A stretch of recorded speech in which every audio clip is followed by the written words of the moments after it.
Good afternoon. Excuse me.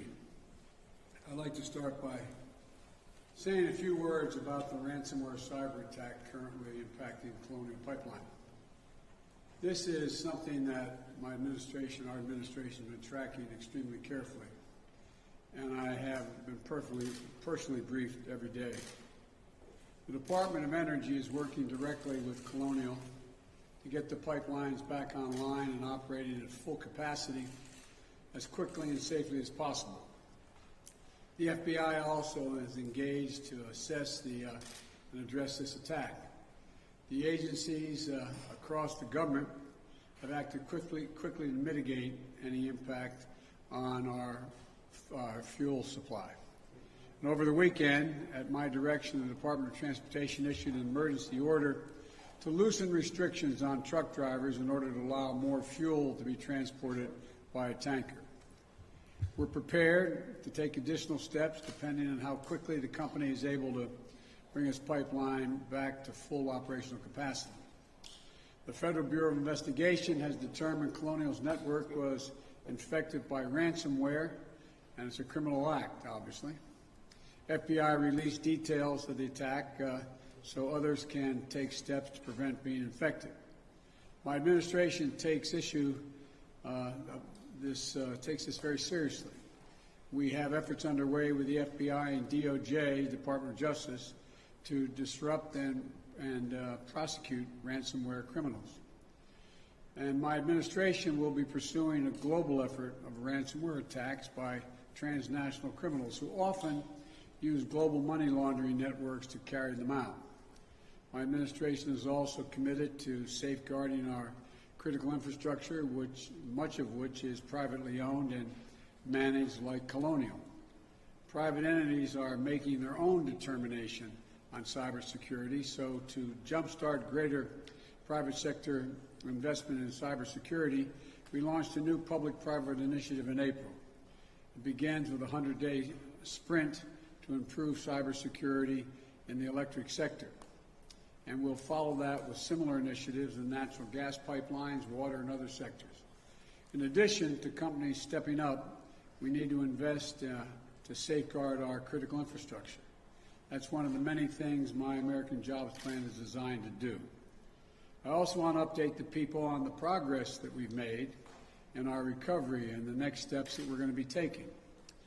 As we learned Friday, the economy created 266,000 jobs in April. In fact, altogether, since the time we took office, we've created more than 1.5 million, the most jobs created in the first 100 days of any president on record, more than 3 times the solid job creation that President Carter saw in his first 100 days, and more than 6 times what President Reagan saw. In the 3 months before I got here, our country was creating roughly 60,000 jobs a month. In the 3 months since we've gotten here, we've been creating on average 500,000 jobs per month. In the first quarter, our economy grew at 6.4% rate, outpacing the growth we're seeing from our friends in the Eurozone. Because of the American Rescue Plan, forecasters are projecting we'll see the fastest economic growth in nearly 40 years in the months to come. We're moving in the right direction. So let's be clear. Our economic plan is working. I never said, and no serious analyst ever suggested, that climbing out of the deep, deep hole our economy was in would be simple, easy, immediate, or perfectly steady.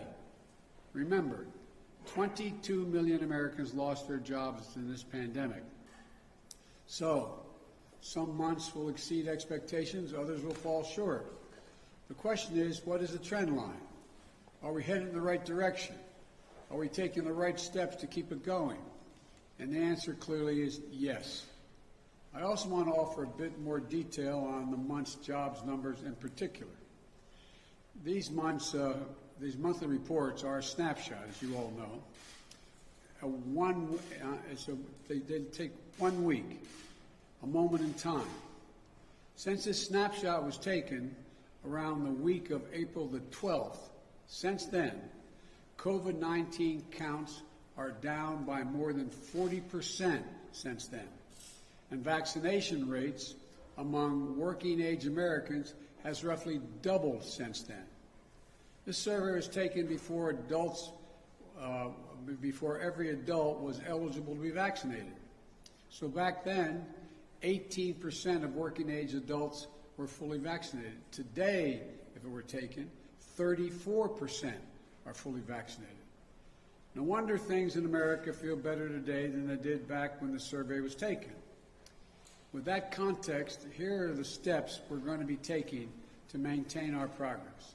First, today we're opening a portal for state and local governments to apply for the first funds from the American Rescue Plan.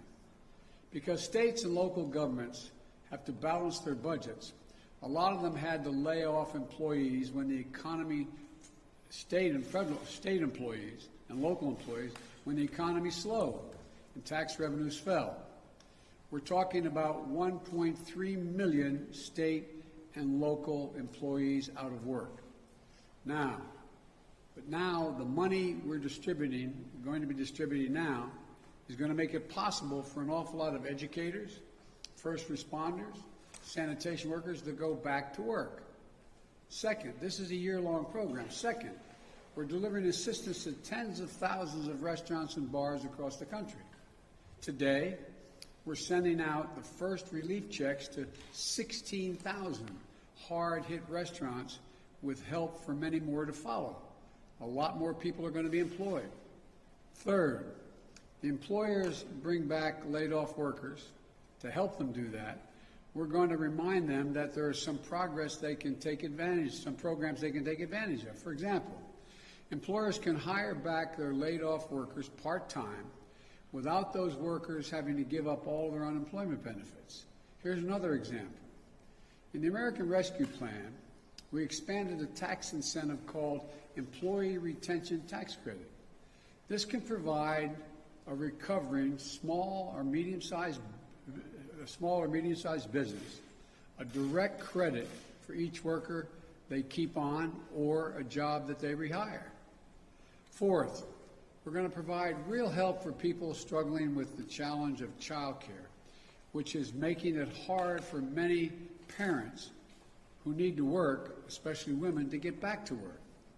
During this crisis, thousands of child care providers and centers were forced to close because they couldn't make ends meet with fewer students and higher costs to keep them safe.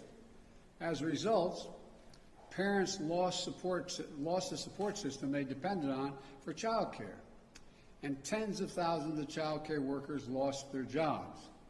In fact, there are 150,000 fewer child care jobs now than there were pre-pandemic.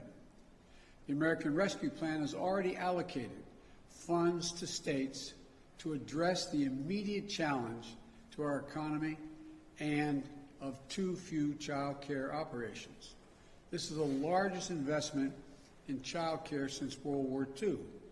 Today, my administration is releasing guidance to states to help get the funds they need out the door as quickly as possible to allow dramatic expansion and availability of child care in this country.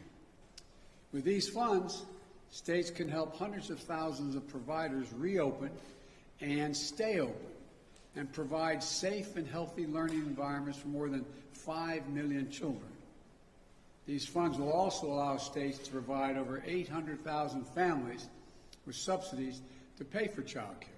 Simply put, it's going to help working parents get back to work. This one-time investment is a real answer to a real problem our economy is facing right now. Well, look, fifth thing we're going to do, we're going to make it clear that anyone collecting unemployment who is offered a suitable job must take the job or lose their unemployment benefits.